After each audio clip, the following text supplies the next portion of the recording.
Assalamualaikum warahmatullahi wabarakatuh.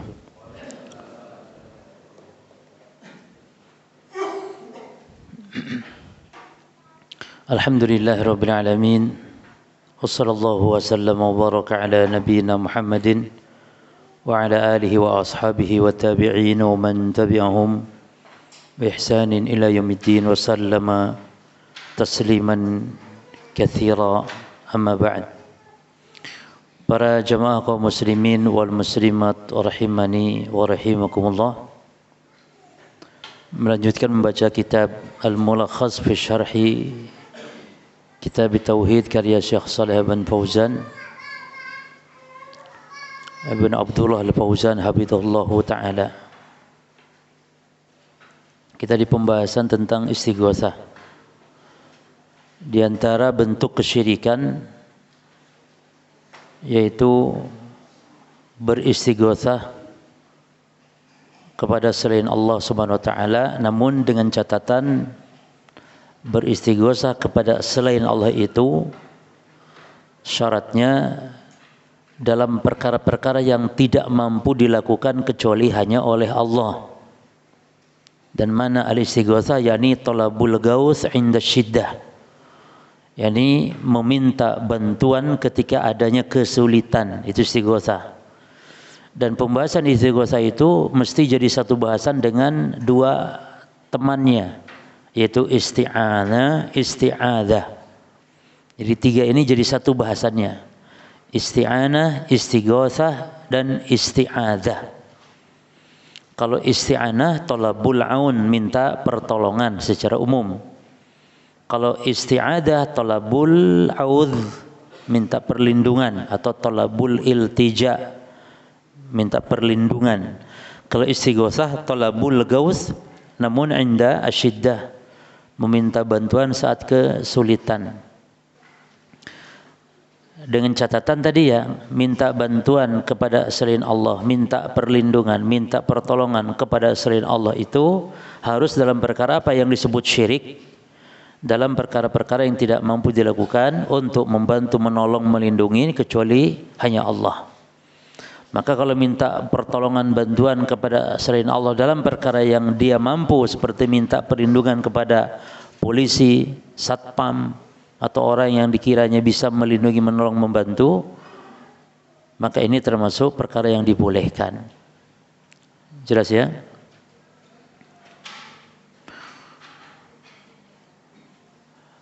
Ada sebuah kaidah penting para jemaah dalam masalah ini, bahwa syarat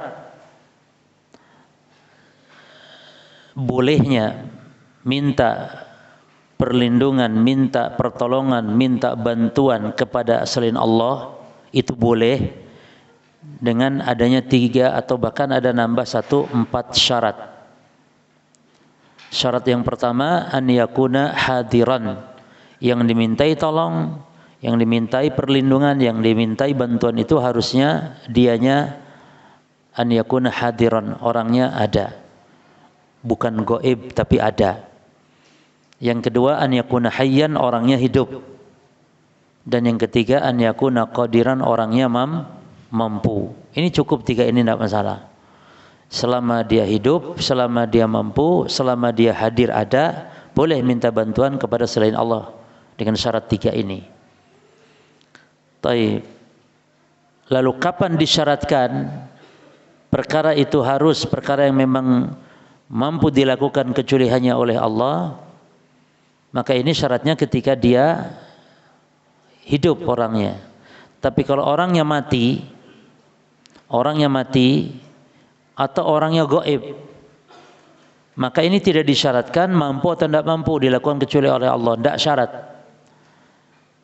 kepada orang mati, ya, atau kepada orang yang gaib. Ini tidak disyaratkan perkara itu mampu atau tidak mampu dilakukan oleh Allah. Paham jemaah ya? Jadi barang siapa yang beristighatsah, beristi'anah, beristi'adzah kepada selain Allah, yang mana selain Allah ini orangnya mati atau orangnya gaib, maka ini tidak disyaratkan perkaranya mampu atau tidak mampu dilakukan oleh Allah, tidak syarat. Tapi disyaratkan perkara yang mampu itu kepada orang yang hidup, ya, selain Allah. Jelas jemaah? Artinya gini, kalau dimintakan atau minta diambilkan air kepada orang yang hidup, mintakan air, orangnya ada hadir, ya, dan orangnya ini mampu, tentu karena memberi air mampu, maka ini boleh tidak jemaah? Boleh.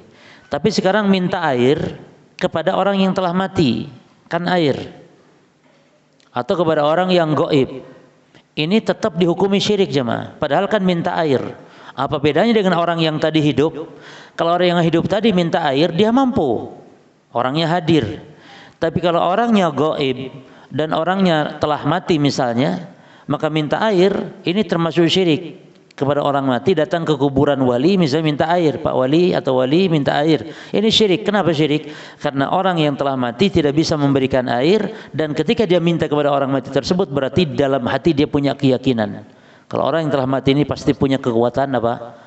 Gaib, atau punya kekuatan yang bisa memberikan, padahal dia tidak mampu kecuali hanya oleh Allah karena dia telah mati.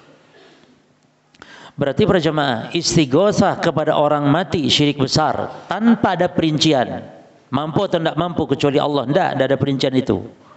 Termasuk istighosah kepada orang yang gaib. Gaib itu enggak ada di hadapan kita, orangnya hidup tapi gaib, maka ini syirik akbar, enggak ada perincian.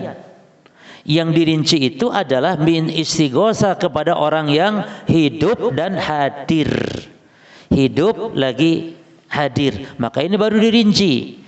Kalau perkaranya mampu maka boleh, kalau tidak mampu perkaranya kepada orang yang hidup dan hadir ini, maka kalau tidak mampu syirik besar. Contoh orang lumpuh misalnya, kan orang lumpuh hadir kan? Hadir. Hidup, ya hidup dan hadir orang lumpuh misalnya. Lalu kita minta tolong kepada orang lumpuh ini untuk bawakan semen 1 sak kepada orang lumpuh kepada kita. Misalnya, tolong bawakan semen 1 sak wahai orang lumpuh, antar ke rumah saya. Nah, berarti minta kepada orang lumpuh ini berjamaah, karena sudah pasti dia tidak mampu, jalannya dia nggak bisa, bagaimana bawa semen 1 sak. Berarti dia pasti punya keyakinan tertentu kepada orang lumpuh ini. Bisa jadi punya kekuatan sakti atau kesaktian dan semisal, sehingga jatuhlah kepada syirik yang besar.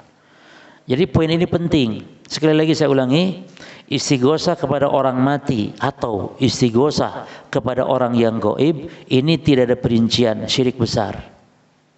Syirik besar. Tidak ada perincian. Tapi kepada orang yang hidup, kepada orang yang hadir, ya, beristighosah minta bantuan, maka dirinci. Kalau dalam perkara yang dia mampu lakukan, syirik bukan? Dia mampu lakukan, tidak syirik. Tapi kalau perkara yang tidak mampu dilakukan, maka jelas syirik yang besar. Jadi poin pada perkara yang mampu, yang tidak mampu dilakukan kecuali hanya oleh Allah. Nah, itulah istighosah yang dihukumi syirik besar. Jadi istighosah kepada selain Allah dalam perkara yang tidak mampu dilakukan kecuali hanya oleh Allah, maka ini syirik besar. Tapi kalau dalam perkara yang mampu dilakukan, seperti minta bantuan untuk diangkatkan barang, dianya mampu, minta bantuan, maka seperti ini bukan syirik besar, tapi bahkan ini perkara yang dibolehkan. Ya. Taib. Berarti istighosah kepada orang mati dirinci tidak mampunya dia.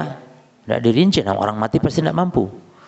Orang yang gaib dirinci tidak dirinci, pasti orang gaib tidak akan mampu. Gimana? Orang di Mekah, kita minta tolong kepada orang yang sedang di Mekah, orangnya hidup ada tapi di Mekah, gaib nggak ada di hadapan kita. Maka jelas ini tanpa perincian syirik yang besar. Tapi kalau orangnya hidup hadir di hadapan kita, ya, maka beristighosah kepada dia, orang hidup dan hadir di depan kita, istighosah minta bantuan kepada dia. Apa hukumnya? Syirik atau bukan syirik? Jangan ngomong dulu syirik tidak syiriknya, tapi dirinci. Kalau dalam perkara yang mampu dilakukan oleh dia, syirik tidak? Tidak. Tapi dalam perkara yang tidak mampu dilakukan kecuali hanya oleh Allah, minta bantuan kepada orang yang hidup dan hadir ini, syirik besar. Baik isti'anah, istighosah ataupun isti'adah. Jelas di sini jemaah ya. Baik, kita baca. Babun minasyirki an yastaghitha bi ghairillahi aw yad'u ghairahu. Ini sudah dibaca belum? Belum. Hah? Aduh, nak tahu beda kitabnya. Kitab jenengan halaman berapa? Ada yang bawa kitab sama? Hah? 126, Pak. Bab tentang istighosa. 126.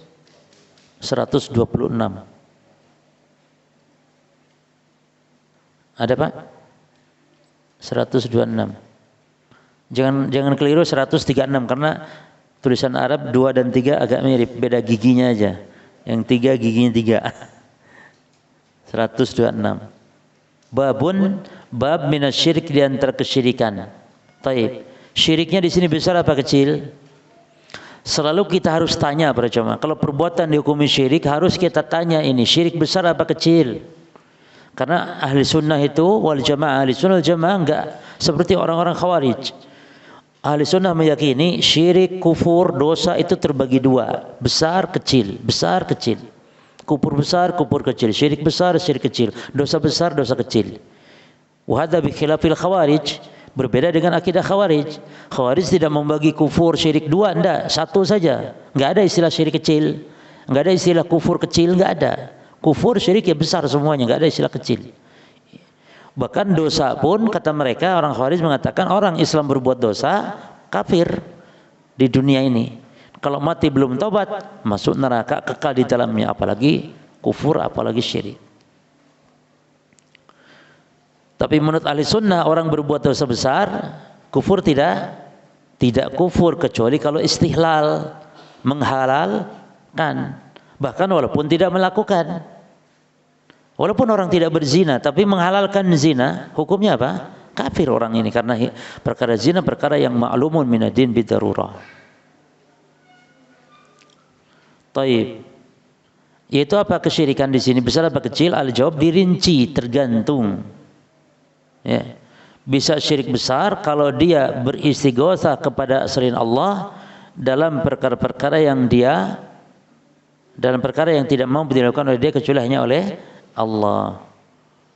Minta keselamatan ya, kepada selain Allah, makhluk ini, manusia ya. Minta bantuan dari kesulitan kepada selain Allah yang tidak mau dilakukan kecuali oleh Allah ya. Maka ini tidak mampu kecuali kalau mampu. Taib, kesulitannya banyak utang, minta bantuan kepada orang yang punya duit, syirik bukan? Banyak duit loh. Enggak, karena mampu dia untuk membayarkan utang. Tapi kalau kesulitan-kesulitan yang dia tidak mampu kecuali oleh Allah dilakukan, maka dia termasuk syirik yang besar. Contoh dapat musibah berupa penyakit, minta disembuhkan, maka ini tidak boleh kepada dokter. Dokter hanya sarana, hanya wasilah, tapi yang menyembuhkan hakikatnya Allah. Maka minta kesembuhan kepada Allah. Istighotsah. Ketika ada musuh, jangan beristighotsah kepada yang tidak mau dilakukan kecuali hanya oleh Allah untuk melumpuhkan, melemahkan musuh, kecuali minta bantuan kirim senjata dan semisal. Nah, ini perkara yang mampu, maka boleh. Tapi kalau perkara yang tidak mampu kecuali hanya oleh Allah, maka ini syirik, dan syiriknya syirik yang besar karena istighotsah adalah ibadah. Mana dalilnya istighotsah ibadah nanti akan dibawakan oleh mu'alif di sini. Adapun mana istighotsah yang dia hukumnya syirik kecil jemaah. Istighotsah, isti'adah, syirik kecil itu ketika dia minta bantuan kepada makhluk dalam perkara yang mampu dilakukan oleh makhluk tersebut, namun hati ini bersandar, merasa bersandar kepada makhluk tersebut, bukan kepada Allah, maka ini syirik yang kecil ya. Tapi kalau memang kepada selain Allah tersebut dalam perkara yang tidak mampu, maka itu syirik yang besar langsung, enggak ada istilah rinciannya. Tapi kalau minta bantuan kepada polisi, berlindung dari perlindungan musuh misalnya atau penjahat dan semisal, dalam perkara polisi mampu, tapi hati dia bersandar kepada polisi itu, menggantungkan hatinya, merasa tenang dengan polisi, melupakan Allah misalnya, maka ini syiriknya kecil. Paham jemaah ya? Karena minta bantuan dari maling ini kan polisi mampu, tapi hati dia nih ada bersandarnya itu kepada polisi tersebut, melupakan Allah. Sama halnya ketika berobat ke dokter, maka ini dalam perkara seperti itu kan boleh, tapi ketika hati dia bersandar kepada dokter tersebut, maka menjadilah dia jatuh kepada syirik yang kecil. Baik. Lalu mu'allif mengatakan au yad'uwa ghairahu, atau berdoa kepada selain Allah. Doa kepada selain Allah yakni meminta secara umum. Jadi kalau istighosah itu doa khusus, yaitu minta bantuan kepada Allah atau selain Allah ya saat kesulitan. Kalau doa ini sifatnya lebih umum, baik kesulitan ataupun dalam hajat-hajat yang lain. Jadi istighosah itu yakni ad-du'a'u al-khas, doa yang khusus, itu istighosah. Istighosah dan doa ini ibadah dua-duanya jemaah. Kalau dipalingkan selain Allah maka syirik yang besar jatuhnya. Taib. Wa qaulullahi atau qaulihi, boleh baca qaulu Allahi, boleh baca qauli lahi. Tergantung dari awalnya antum baca apa. Kalau dari awal qaulullahi ya berarti qaulullahi terus sampai akhir bab. Tapi kalau dari awal qaulillahi boleh, maka dibaca qaulillahi ta'ala. Dan firman Allah Ta'ala, wala tad'u min dunillah, jangan kalian berdoa memohon kepada selain Allah ma la yanfa'uka, ya, yang dia tidak dapat memberi manfaat kepadamu, wala yaduruka, tidak pula memberi mudarat kepadamu. Fa in fa'alta, maka jika engkau lakukan itu, berdoa kepada selain Allah, maka idzan minadh dhalimin, maka engkau termasuk orang yang zalim. Zalim ada tiga macam jemaah. Zalim di sini maksudnya yakni al-dzulm 'ala Allah, zalim kepada Allah. Itu syirik yang besar. Inna syirka la dzulmun 'adzim. Sungguhnya syirik kedzaliman yang besar. Yang kedua, al-zalim itu al-dzulmu 'ala nafsihi, zalim kepada diri sendiri. Itu berbuat maksiat dan ini ringan. Ini pertanggungjawabannya ringan, ini dolim diri sendiri ini cukup bertobat kepada Allah, selesai, Allah Maha Pengampun. Yang ketiga ini yang berat akan dituntut di akhirat dan berat, yaitu al-dzulm 'alal ghair, zalim kepada orang lain, baik dalam harta ataupun dalam jiwa, nyawa ataupun dalam kehormatan. Hati-hati jemaah. Kehormatan itu termasuk ghibah. Ya. Maka dosa ghibah itu berat, akan dituntut di akhirat. Bagaimana caranya taubat dari ghibah? Maka doakan ampunan orang yang kita ghibahi, ya. Jadi kalau bisa minta pembebasan kepada orangnya. Dulu saya pernah ghibah engkau, aku mohon maaf, sekarang saya ampun kepada Allah. Kalau tidak bisa atau mungkin akan menimbulkan mudarat, kalau kita terus terang dia akan semakin benci kepada kita, maka boleh tidak usah minta maaf kepada orangnya, tapi apa? Tapi doakan orang tersebut dengan doa-doa kebaikan, ampunan, rahmat dan semisal, lalu puji orang tersebut, kebaikan, sebutkan kebaikannya di majelis yang dulu kita pernah menggibahnya. Itu cara taubat dari ghibah. Maka hati-hati jemaah, hindari ghibah itu. Dosa besar jemaah. Jadi ghibah itu bukan dosa kecil. Maka di antara dosa besar yang demikian gampangnya dilakukan, demikian mudahnya di lisan kaum muslimin, bahkan lebih parah lagi ketika dia menggibah, dia ngomong bukan maksud gibah loh ya ini, tapi padahal gibah jelas, tapi tidak maksud, enggak. Jadi seolah ada pembenaran. Memang gibah boleh dalam 6 perkara, termasuk ditambah 1 menjadi 7 gibah. Kalau 6 kata Imam Nawawi dalam kitab Riyadhus Shalihin, ditambah lagi 7 gibah itu boleh ketika kita menyebutkan seorang yang tidak kita kenal dalam rangka untuk mengambil ibrah, kita ceritakan keburukan orang ini, maka boleh. Sebagaimana kata Imam Balu, aqwamun kadza wa kadza. Kenapa ada orang kok begini begitu? Nabi mengatakan ada orang kok begini kok begitu. Itu kan menyebutkan kejelekan orang, tapi kan ini orang tidak kenal kita, tidak ada orang tanpa menyebutkan nama dan siapanya, maka ini boleh. Tapi dalam rangka untuk mengambil pelajaran. Misalnya antum di jalan ada orang yang berbuat apa dan kita tidak tahu siapa, kita ceritakan tadi anak ketemu ada orang begini-begini, itu jelek, nggak boleh, itu haram, jelek. Nah, boleh. Di antara ghibah yang boleh yang 6 apa jemaah? At-tadallum, ketika menyampaikan kedzaliman orang kepada kita kepada hakim atau kepada orang yang bisa memutuskan hukum. Saya didolimi si fulan, itu boleh. Yang kedua al-istifta, minta fatwa. Seperti Hindun tanya kepada Nabi, walaupun kalau mampu untuk disembunyikan, sembunyikan, kalau tidak boleh. Ketika minta fatwa, seperti Hindun binti Utbah, istrinya Abu Sufyan mengatakan, ya Rasulullah, inna Abu Sufyan rajulun syahih. Wahai Rasulullah, suami saya Abu Sufyan itu laki-laki yang pelit. Itu boleh. Tapi kalau tidak dalam rangka minta fatwa, nggak boleh nyebut suami saya pelit. Ke temannya, biasa ibu-ibu, nek bojoku masya Allah bojo sampai enak, ya ini bojoku pelit, mbak. Pelit bojoku, mbuh apa turunane sapa? Lho kok turunane sapa? Itu enggak boleh, ibu ngomong gitu, istri enggak boleh. Itu ghibah, menggibahi suami lagi. Enggak boleh. Tapi kalau minta fatwa boleh. Misalnya, Ustaz, suami saya pelit begini, boleh enggak sama? Kayak itu boleh. Atau kepada para ulama, para masyayikh, sebagaimana Hindun minta fatwa kepada Rasulullah.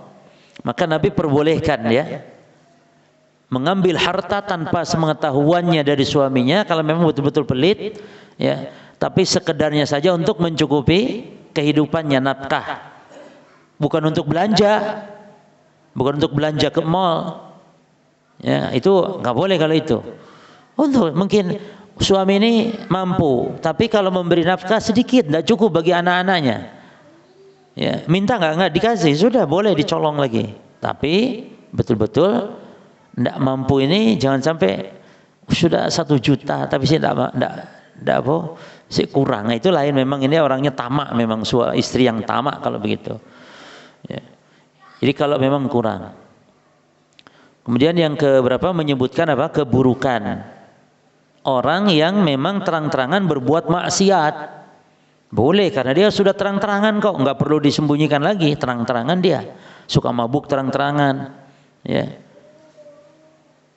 Sudah misalnya sudah terang-terangan, kalau sudah banyak orang keburukannya terkena, misalnya utang tidak bayar, boleh jemaah. Cuman hati-hati, tujuannya untuk supaya kaum muslimin selamat, boleh itu, tidak ghibah itu. Si fulan ini dikenal, beberapa orang sudah begitu kelakuannya, banyak sekampung sudah tahu semua. Nah, ada orang yang kita tahu mau pinjam uang sama orang, kita kasih tahu jangan dikasih, ini orang suka tidak bayar, sudah banyak korbannya, boleh jemaah, bukan ghibah. Tapi niat kita menolong orang tersebut ya. Dan dia berhak untuk dighibah memang, karena memang orang yang buruk akhlaknya. Di antara keburukan akhlak adalah apa? Kalau utang tidak bayar ya, utang tidak bayar itu didoakan ya oleh Allah oleh Nabi dengan kebinasaan, naudzubillah. Man akhadha amwalan nas la yuridu adaaha atlafahullah, atau man akhadha amlana suridu atlafaha atlafahullahu alaih. Siapa yang mengambil harta orang tujuan memang untuk membinasakan, yani memang ngambil atau pinjam memang niatnya tidak bayar, Allah binasakan dia, naudzubillah. Tapi man akhadha amala suridu adaaha adaahullahu lah. Siapa yang pinjam, ngambil duit orang, pinjam harta orang, tujuan mengembalikan, Allah bantu, mudahkan untuk mengembalikan. Jadi kalau pinjam uang seorang itu jangan niatkan untuk niat membayar, supaya Allah mudahkan. Kemudian ahli bid'ah yang terang-terangan dalam kebid'ahannya, boleh dighibah, hati-hati, jangan ngaji kepada ustadz ini sesat, bid'ah. Boleh, itu bukan ghibah jemaah. Bukan menggibah ulama. Ya, karena dia membawa pemahaman sesat. Bukan, memang Taib jemaah, kita melihat orang itu sesat, dai, ustadz, kiai satu dari sisi mana? Dari sisi muntolik, dari akidahnya. Dari sisi itunya, bukan ada ulama yang memang punya kesalahan. Setiap ulama, ustadz, kiai punya kesalahan. Tapi pokoknya lurus. Nah ini nggak boleh digibah ini. Nggak boleh kalau ada ulama ahli sunnah, yakni dasarnya ini ahli sunnah, cuman jatuh pada kesalahan, enggak boleh digibah ini. Kan ini adalah ulama ahli sunnah, tapi harusnya dinasehati secara sembunyi-sembunyi supaya tidak menimbulkan fitnah, karena dia bagaimanapun ahli sunnah. Tapi kalau ahli bid'ah masih benar, tetap tahdzir. Jadi ahli bid'ah itu masih ono benere ahli bid'ah, tapi dasarnya sudah bid'ah. Masih ono benere, tetap nggak boleh dipuji kebenarannya. Jadi manhaj muwazanah itu sebenarnya berlaku kita terapkan jemaah. Jadi manhaj muwazanah itu kita terapkan kalau dia kepada ahli sunnah. Tapi kepada ahli bid'ah tidak boleh ada istilah manhaj muwazanah. Paham maksudnya ya? Jadi menimbang sisi baik buruknya. Kalau ahli bid'ah nggak boleh ditimbang. Ahli bid'ah itu sudah sesat, nggak boleh ngaji kepadanya, titik. Walaupun suka baca Quran, walaupun hafal hadis, walaupun kebaikan, ini kebaikan semuanya sirna dengan dasar dia yang bid'ah, yang sesat. Tapi ahli sunnah punya kesalahan, maka tetap dia dinasihati dan tidak boleh ditahdzir. Jangan dilarang, jangan ngaji kepada si fulan ada kesalahan. Seperti Imam Nawawi, apa enggak ada kesalahan Imam Nawawi? Ada kesalahan Imam Nawawi mentakwil. Tapi dia tidak harus disebut Asy'ariyah, tidak. Imam Nawawi mentakwil di antara beberapanya sifat Allah, ada kesalahan, tapi beliau muntoliknya, yakni dasarnya beliau ahli sunnah. Beda dengan Jaham bin Safwan. Imam Nawawi beda dengan Jaham bin Safwan, beda dengan Amr bin Ubaid yang memang dia tokoh sesat. Masih Jaham bin Safwan hafal Quran, masih Jaham bin Safwan rajin tahajud, baik, sedekah semisal, tapi tetap saja Jaham bin Safwan orang sesat yang berpemahaman sesat akidahnya. Jelas, jadi bedakan mana yang memang pokoknya di ahli sunnah, mana yang pokoknya ahli bid'ah. Jadi terapkan ya manhaj muwazanah kepada ahli sunnah, artinya ditimbang. Walaupun dia kesalahan, tapi kan dia baik, dia ahli sunnah. Nah, pakai keseimbangan ini. Tapi kepada ahli bidah enggak, coba, enggak ada istilah menimbang. Ahli bidah kan juga ada baiknya. Masih Kristen ya ono baik, ini masalah baik. Ya, ini masalah baik. Agama kafir pun ada sisi kebaikannya. Tapi bukan itu, tapi mana dasarnya? Dasarnya sesat. Masih ono baiknya. Ya. Jadi kan biasanya orang itu salah penerapan. Masya bid'ah tapi kan ono api emo sore enggak oleh belas enggak oleh. Karena bid'ah dasarnya sesat. Ahli bid'ah juga baca ayat, baca hadis, baca dalil, baca mereka. Taib.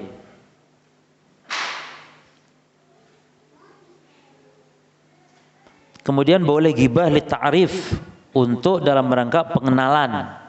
Orang dikenal dengan kekurangannya, botak misalnya, pendek misalnya, ireng misalnya, pincang misalnya, itu kan kekurangan. Nggak boleh kita menghinanya dengan menyebut kekurangannya, nggak boleh. Itu ghibah. Tapi di dalam rangka untuk ta'rif menjadi boleh. Tolong antarkan ini ke Pak Muhammad. Muhammad yang mana? Ada dua Muhammad. Yang pincang dulu. Oh, ngomong pincang itu boleh. Karena untuk ta'rif, bukan menghina, bukan menggibah. Ya. Pak Edi sing ndi to? Lah sing botak itu lho. Oh alah iya. Sing situ kan gondrong, sing situ botak. Edi sing ndi? Sing botake.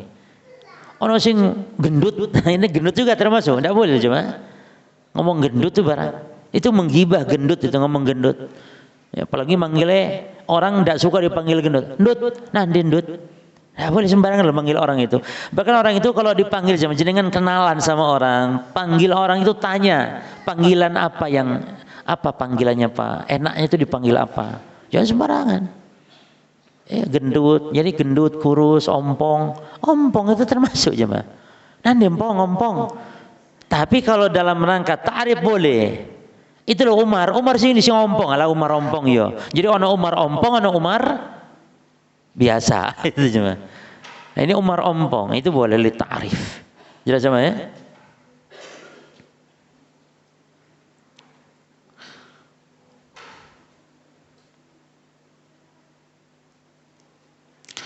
Taib.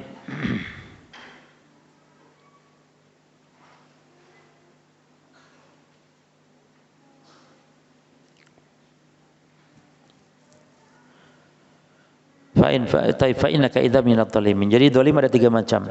Apa itu tadi? Dolim kepada Allah. Dolim kepada Allah itu syirik akbar yang dimaksud oleh Nabi. Maka kata Nabi, adewan salasa. Dewan catatan dosa itu ada 3 kata Nabi di hari kiamat. Yang pertama dewan yakni antara dia dengan Allah. Jadi maksudnya syirik akbar. Yang kedua dewan yang la ya'ballahu alaih. Dewan catatan dosa yang Allah tidak pedulikan. Artinya apa? Artinya dosa-dosa dia lakukan kepada Allah yang selain kesyirikan.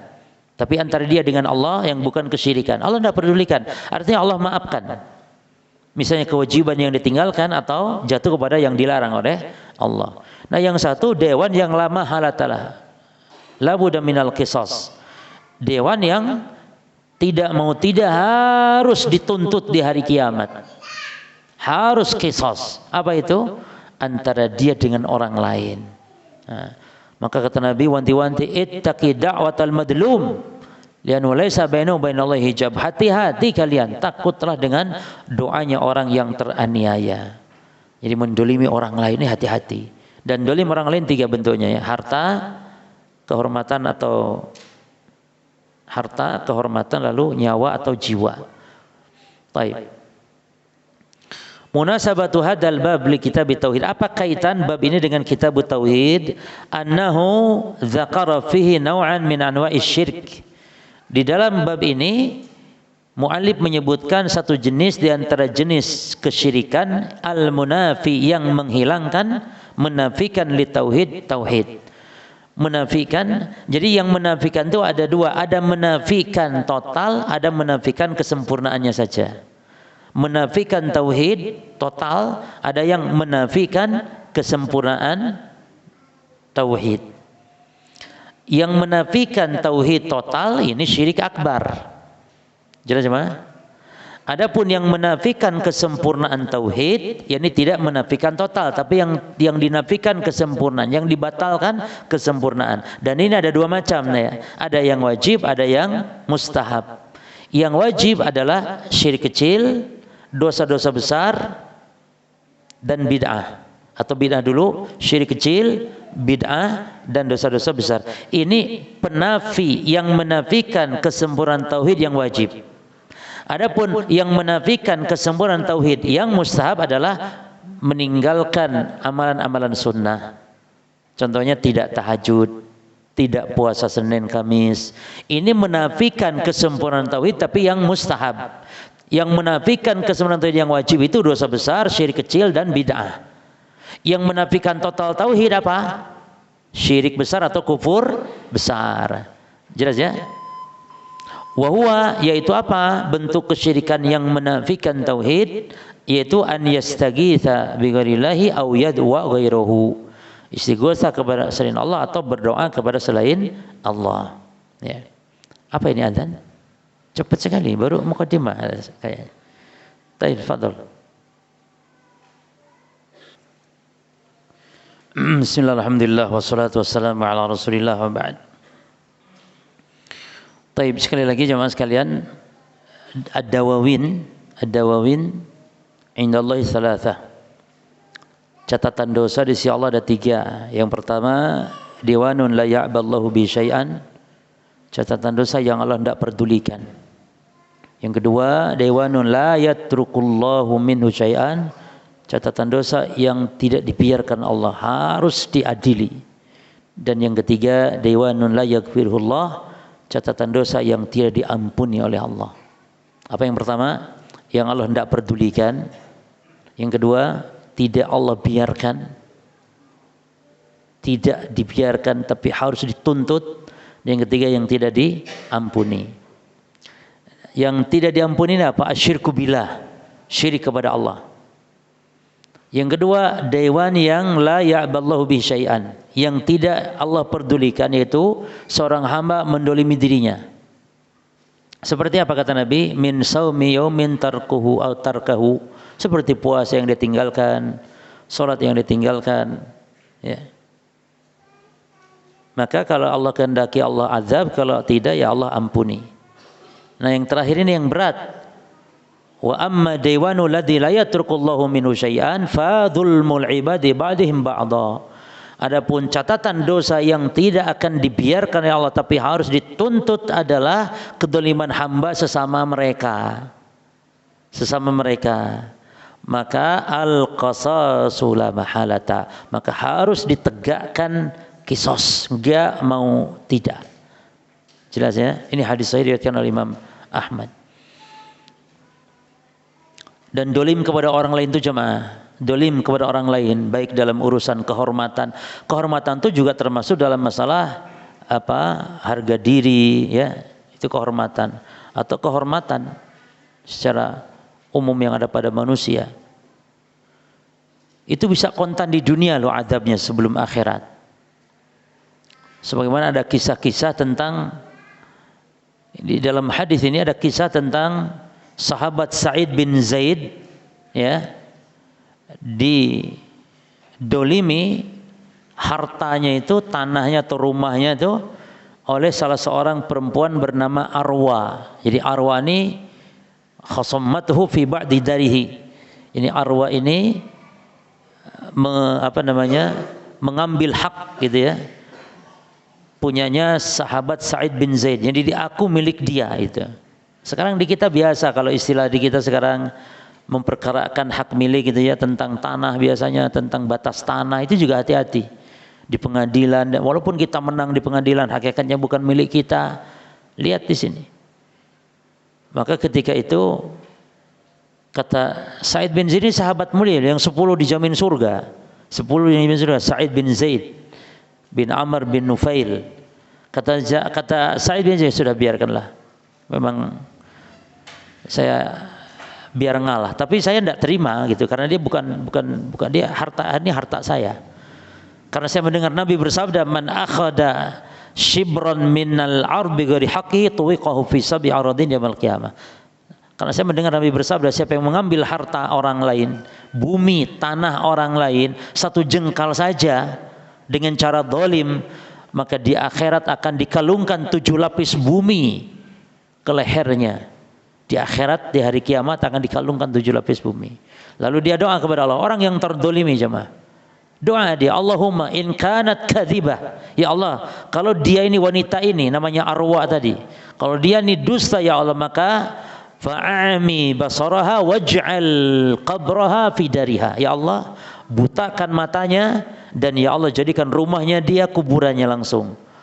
Maka para jamaah, lalu wanita ini ternyata kata Sa'id bin Zaid, fara'aituha amya taltamisu judra. Taltamisu judur. Jadi dia ternyata buta ditakdirkan Allah. Ini mustajabnya doa yang teraniaya cuma. Jadi mustajab doanya orang yang teraniaya itu jadi ketika mendoakan jelek kepada yang mendolimi gitu loh. Bukan doa minta rizki, minta jodoh, bukan. Orang yang teraniaya nih doa kepada Allah. Mustajab itu maksudnya ketika mendoakan jeleknya, bukan minta jodoh. Aduh, kebetulan saya butuh jodoh, saya teraniaya nih, lalu minta jodoh kepada Allah. Bukan itu maksudnya. Tapi doa jeleknya itu mustajab. Karena doa jelek itu sebenarnya tidak mustajab. Tapi ketika teraniaya, hatta walau kana fajiran, bal hatta walau kana kafiran, walaupun kafir, walaupun pendosa, tapi dia meminta kepada Allah karena teraniaya, terdolimi, agar mendoakan yang mendoliminya binasa, Allah binasakan, kontan jemaah. Hati-hati, takut sekali. Maka wanita ini mengatakan, asobatni da'watu Sa'id bin Zaid. Sungguh aku telah terkena kualat doanya Sa'id bin Zaid. Maka ketika dia jalan-jalan seperti itu mencari-cari di rumahnya, jemaah, namanya buta, dia cari-cari begini, tiba-tiba ada marat ala bi'rin fidari fawaqa'at fiha fakanat qabraha. Lalu dia di situ ada sumur, dia pegang-pegang begini, lalu dia jatuh ke sumur, dia mati di tempat sumur ini menjadi kuburannya bagi dia. Mustajab doanya siapa? Lagi nih yang doa siapa? Sa'id bin Zaid, seorang sahabat yang mulia, as-sabiqunal awwalun min ahlil jannah, sahabat ahli surga yang dijamin surga oleh Nabi. Doa Walaupun apalagi dia terdolimi lagi. Terbayang kan? Yani nurun ala nur, cahaya di atas cahaya, mustajab. Hatta orang biasa, bahkan hatta walaupun orang kafir loh. Hati-hati jemaah. Ini banyak kita dolim. Biasanya yang dolim itu kan yang punya kekuasaan kepada bawahan. Ya, suami dolim kepada istri, orang tua dolim kepada anak dan semisal. Hati-hati, dolim. Taib. Kita lanjutkan. Nah kemudian an yastagitha, yani al-istighatha. Apa itu istighatha? Talabul ghausi wa huwa izalatu syiddah. Al-istighatha itu artinya talabul gaus, meminta gaus, bantuan, wa huwa izalatu asyiddah, itu menghilangkannya syiddah, kesulitan. Nabi ketika perang Badar itu beliau beristighatha. Karena saat itu kesulitan jemaah. Pasukan beliau cuma 313, sementara pasukan Quraisy awalnya 1000, membelot 300, tinggal 700. Tentu tidak seimbang. Maka Nabi berdoa, Allahumma yani Nabi beristighatsah. Nah, cara istighatsah angkat tangan begini jemaah. Jadi istighatsah itu jenengan walaupun doa sendirian. Jadi istighatsah itu jenengan doa sendirian di rumah ketika ada kesulitan yang sulit, betul-betul sulit, buntu masalah betul-betul luar biasa, menghimpit masalah. Tenang jemaah, ada Allah. Nah, angkat tangan begini, minta begini. Nah, Nabi berdoa seperti ini ketika perang Badar. Kata Nabi apa doanya? Allahumma intulik hadiri sobah lam tu'bad abadan. Ya Allah, kalau engkau binasakan pasukan kita ini, pasukan Badar ini, maka engkau enggak disembah lagi selama-lamanya. Engkau enggak diibadahi lagi selama-lamanya. Halah, selesai. Maka Allah Ta'ala dengan Nabi beristighatsah, Allah memberikan bantuan. Ya. Taib. Au yadwa, atau berdoa, dalam babnya tadi atau berdoa. Jadi apa bedanya? Al farqu bainal istighatsati wa du'a. Bedanya antara istighatsah dengan doa. Annal istighatsata la takunu illa minal makrub. Istighatsah itu bedanya dengan doa. Istighatsah tidak terjadi permintaan itu kepada Allah kecuali dalam perkara al makrub, dalam perkara yang sulit. Amma doa, adapun doa maka fayakunu minal makrub wa ghairihi. Kalau doa lebih umum, baik perkara sulit atau perkara-perkara selainnya. Ya, doa itu kan luas, minta rizki, minta jodoh, minta dihilangkan dari penyakit, itu kan umum kalau doa. Berarti mana yang umum, mana yang khusus? Yang umum doa, yang khusus istighatsah. Tapi istighatsah bagian dari doa. Tapi jadi setiap istighatsah pasti doa. Tapi tidak setiap doa itu istighatsah. Karena doa itu umum. Setiap Rasul pasti Nabi. Tidak setiap Nabi Rasul. Mana yang umum? Mana yang umum? Nabi yang umum. Maka setiap Nabi pasti setiap Rasul pasti Nabi. Tapi tidak setiap Nabi harus Rasul. Jelasnya? Malayan fa'uka. Yani apa-apa yang tidak memberimu manfaat, yakni in abadtahu, kalau engkau ibadahi, enggak bisa memberimu manfaat. Malaikat, nabi yang kau sembah itu, wali-wali orang saleh, wala yaduruk, tidak bisa memudaratkanmu, ai lam ta'buduhu, kalau engkau enggak menyembahnya. Itu maksudnya. Tidak memberi manfaat kepadamu ketika engkau sembah dia, tidak pula yakni mendatangkanmu bahaya ketika engkau enggak menyembahnya. Jangan takut.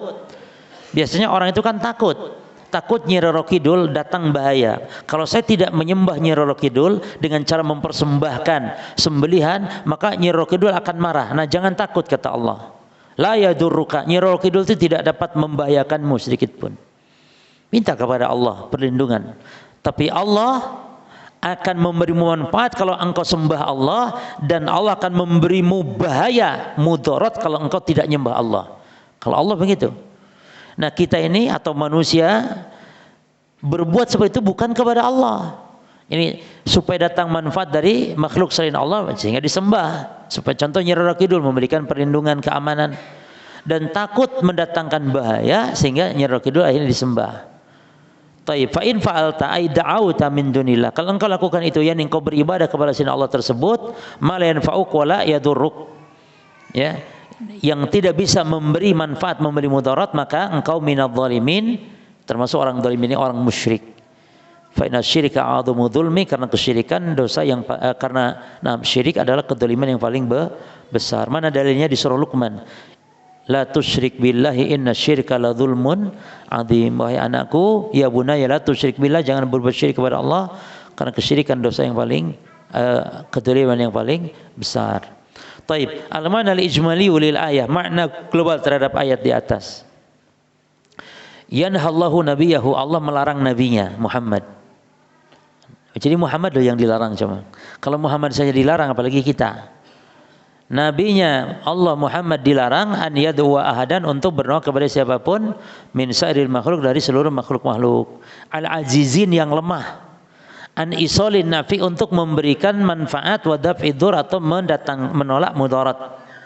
Tsumma yubayyinu lahu, para jemaah sekalian, metode Allah dalam Quran untuk, perhatikan jemaah, metode Allah di dalam Quran untuk menetapkan bahwa Allah yang berhak diibadahi, metode Allah, cara Allah, metode Allah di dalam Quran untuk menetapkan bahwa Allah itu adalah zat yang berhak disembah, diibadahi.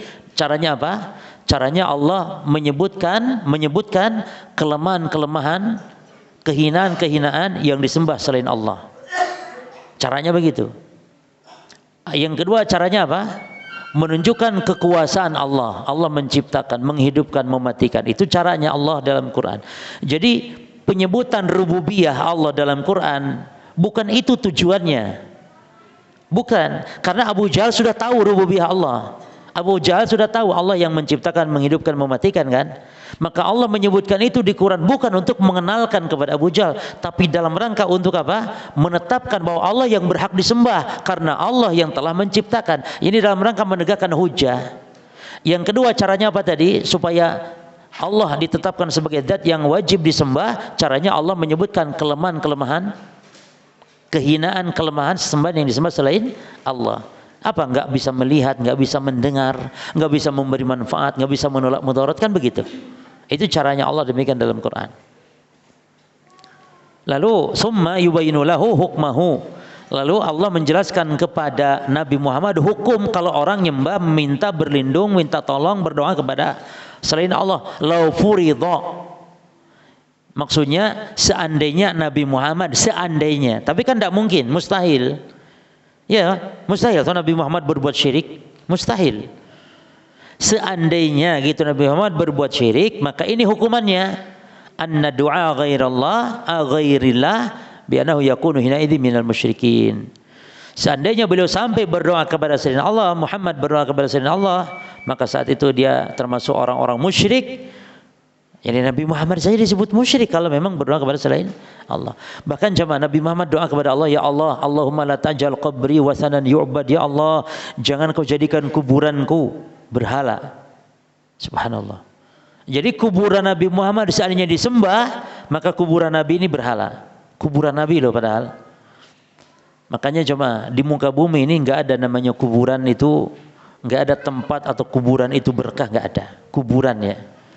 Yang berkah itu masjid, itu berkah. Kuburan enggak ada yang berkah di muka bumi ini. Mana dalil kalau menunjukkan kuburan berkah? Sementara wadi'ul barakah huwallah. Sementara kaidahnya nih, tolong dicatat, yang menetapkan suatu berkah adalah Allah. Maka isbatu barakati syai' la budan minal adillah. Menetapkan berkahnya sesuatu itu harus dengan dalil. Maka jangan sembarangan loh, kita kadang ngomong sembarangan. Datang teman kita, ya, berkunjung ke rumah kita, lalu di rumah kita banyak makanan, lalu kita ngomong kepada teman kita, ini semua makanan banyak, yuk kawan-kawan kita banyak makanan ini, alhamdulillah ini karena keberkahan datangnya Ustadz Fulan. Lah ya jemaah, ini sebab keberkahan datangnya Ustadz Fulan. Ya nih Ustadz Fulan ini berkah, ya nih datangnya Ustadz ini berkah. Lah, harus dalil, itu nggak boleh. Hajar Aswad berkah tidak, masjid berkah tidak. Ya itu dasarnya harus dalil, nggak boleh sembarangan. Bulan Ramadan berkah enggak?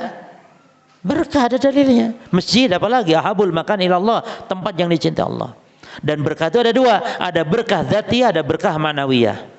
Berkah dzatiyah, berkah ma'nawiyah. Dan tolong dicamkan karakternya. Kalau berkah dzatiyah itu muntaqilah. Barakatun dzatiyatun muntaqilatun. Tapi barakatun ma'nawiyatun lazimatun. Tapi kalau berkah yang maknawi itu sifatnya tetap, nggak bisa pindah. Tapi berkah dzatiyah pindah. Apa contohnya? Jasad Nabi contohnya. Air ludah Nabi contohnya. Baju yang nempel di badan Nabi contohnya. Sendalnya, rambut Nabi, keringat Nabi. Itu dzatiyah berkahnya. Maka bisa berpindah kepada benda lain. Kalau antum tempelkan baju Nabi Muhammad di badan antum berkah. Kalau antum sakit bisa sembuh. Kalau rambut Nabi antum masukkan di air, airnya antum minum berkah, bisa sembuh. Keringat Nabi berkah, air ludah Nabi berkah.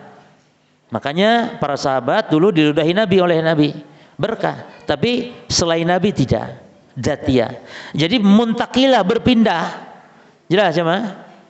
Badan Nabi, kita nempel dengan badan Nabi, itu nanti berkahnya Nabi pindah kepada kita, badan kita berkah. Kalau sakit sembuh. Contohnya. Itu berkah dzatiyah. Tapi berkah manawiyah tidak bisa pindah, tetap dia. Makanya berkah, kalau masjid berkahnya berkah dzatiyah, masjid berkah manawi atau dzati? Maknawi. Yang berkahnya masjid kalau kita sholat di situ. Masjid berkah kalau kita sholat di situ, doa di situ, baca Quran di situ. Tapi zatnya tidak berkah masjid. Kalau masjid berkah pada zatnya berarti tiang masjid, tiangnya, karpetnya, temboknya ditempelkan di baju kita, berkah pindah. Hajar Aswad berkah apa menurut antum? Maknawi atau dzatiyah? Hajar Aswad. Hajar Aswad di Ka'bah itu loh. Yang antum kalau tawaf itu Hajar Aswad, berkahnya apa? Itu batu dari surga loh jemaah. Berkahnya apa? Dzatiyah atau maknawiyah? Kalau berkahnya dzatiyah berarti kalau antum nempelkan dompet di Hajar Aswad, maka dompet nanti antum akan apa? Jawab. Akan berkah, mungkin jadi banyak duitnya nanti. Kalau dipakai dagang lancar. Makanya banyak kaum muslimin yang Hajar Aswad diraba lalu diusap-usapkan dia ke, atau ada uang dompetnya digini kan Hajar Aswad. Padahal tidak, dia tidak berpindah. Hajar Aswad berkahnya kalau kita raba, kalau kita cium, kalau kita isyarat, kalau kita tawaf, baru berkah di akhirat dia akan jadi saksi kita nanti. Itu berkah pahala. Jadi bukan dzatiyah. Mushaf Al-Quran berkahnya dzatiyah atau ma'nawiyah? Quran ma'nawiyah atau dzatiyah?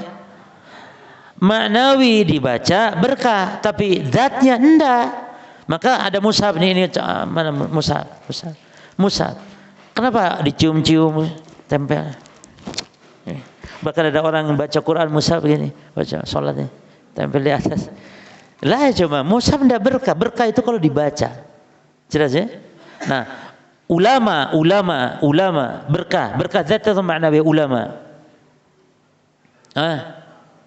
Kalau ulama itu berkahnya dzatiyah berarti seperti Nabi, air liurnya, bekas kobokan makanannya, rokoknya kan orang ulama sing rokokan konon katanya. Berarti bekas puntung rokoknya pun rebutan. Ndak berkah cuma zatnya ulama. Makanya antum jangan bangga kalau dekat dengan syekh, dekat dengan seorang syekh, seorang alim, dekat antum bisa apa? Dekat bisa selfie bareng, bisa makan bareng sama ulama. Pokoknya dekat sebatas itu enggak berkah. Tapi antum berkah dekat dengan ulama ketika antum bisa tanya ulama hukum-hukum, jadi antum ilmu. Nah, berkahnya ulama dialap apanya? Ilmunya, diambil ilmunya. Itu berkah ma'nawiyah. Jadi ulama berkah ma'nawiyah. Baik. Saya kira cukup sama ya. Insyaallah lanjut nanti di pembahasan munasabatul ayat lil bab, terkaitan ayat dengan bab. Wallahu taala alam wa sallallahu ala nabiyina Muhammad. Subhanakallahumma bihamdika asyhadu an la ilaha illa anta astaghfiruka wa atubu ilaik. Assalamualaikum warahmatullahi wabarakatuh.